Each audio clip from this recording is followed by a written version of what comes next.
tepesinde uzanan mütevazı bir halifeydi o.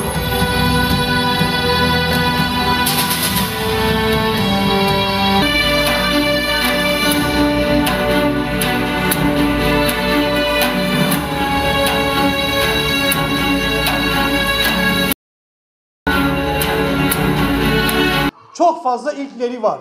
İlk yaptığı işler çok fazla. Takvim. Müslümanların bir takvimi olsun. Muharrem ayının başı Hicri yılbaşı olsun.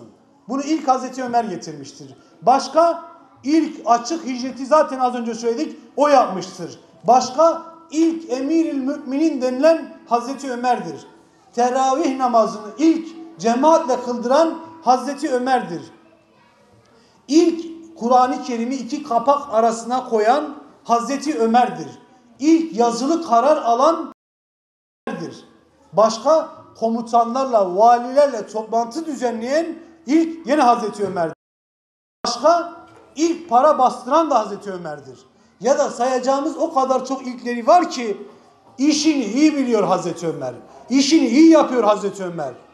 Başkan olduğu için, lider olduğu için, Emir el Müminin olduğu için yan gelip düz yan Hazreti Ömer. İşini yapıyor Hazreti Ömer. Belki bugünkü yöneticilere örnek Hazreti Ömer. Sonra gençleri, medreseleri, camileri çok seven Hazreti Ömer. Hilafetinde rivayetlere göre 4000 adet mescit yaptırmıştır Hazreti Ömer. Birçok şehre medreseler, Kur'an kursları yaptırmıştır Hazreti Ömer. İlim adamları, fıkıhçılar, alimler göndermiştir Hazreti Ömer. Gençlerin üzerinde iyi çalışmıştır Hazreti Ömer. Ne yapmıştır? Diyor ki gençleri toplardı Hazreti Ömer radıyallahu anh. Sonra Habbab'ı çağırırdı. Gel ey Habbab derdi. Gençler, bu adam var ya derdi, bu adam açardı Habbab bin Eret'in sırtını. Bu adam İslam için çok çile çekti. Bu İslam size kolay kolay gelmedi.